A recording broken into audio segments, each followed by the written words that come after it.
And welcome back. Dave Miller is now with us to look back at some of the crazy weather we saw this year, starting with that massive blizzard. A spring snowstorm, nothing new to Wisconsinites, but the blizzard we saw this past April was not the usual spring storm. Dave, how much snow did we see? Well, a lot, and we had it, as you mentioned, in April. It was after Easter, which we normally don't see something like that. In fact, we had anywhere between 2 feet of snow to as much as 30 inches of snow in some locations. Sturgeon Bay at 30 inches.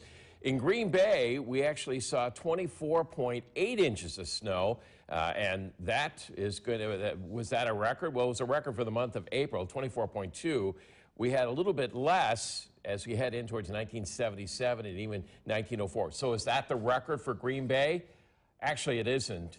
The record is from 1888, and that was back in the month of March. That was 29 inches, so we were just shy of that. But we ranked number 2 with that snowstorm with 24.2. We even saw little mounds of snow that hung in there even after some warm temperatures later on in May.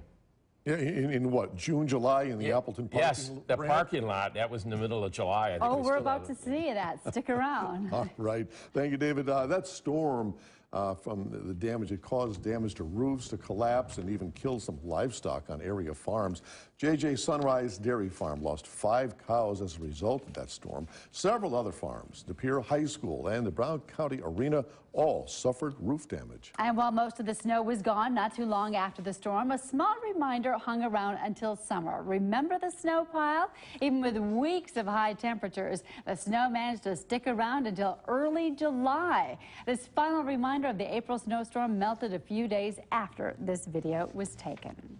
Well, this summer brought a hefty portion of rain to communities all over the state. And a storm at the end of August brought with it plenty of flooding. Homes and businesses all suffer from the downpours, and cars weren't exempt either. Main Street in Green Bay saw several inches of standing water. The pond that formed caused vehicles to stall, forcing drivers to leave them in the road.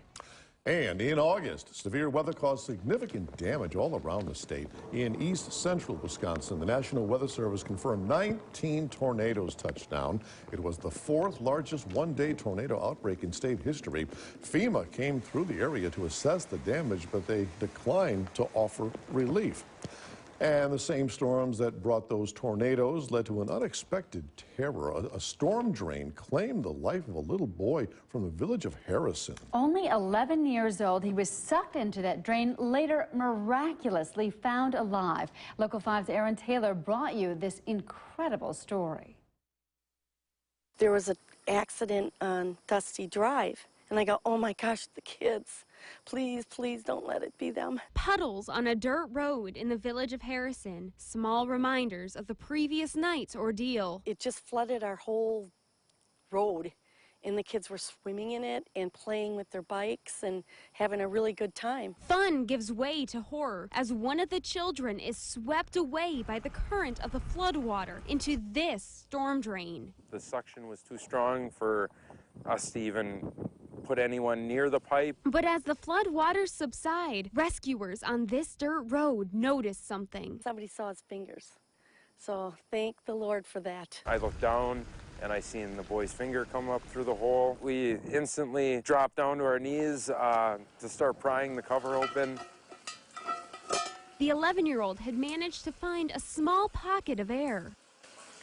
And he was hanging onto the top rung. We could hear him yelling, which was an awesome sign. We reached down and grabbed him and pulled him up. Here in the village of Harrison, they're just happy to have their boy back. I'm just so glad he's okay. I want to go and give him a hug. It's the sigh of relief heard across northeast Wisconsin. In the village of Harrison, Aaron Taylor, Local 5 News. Love those happy endings. Thank you, Aaron. Oh, do you remember the pandemonium that erupted at the Fox River Mall this summer? All around the world, the people were mobbing those Build-A-Bear stores for their special promotion. That's up next.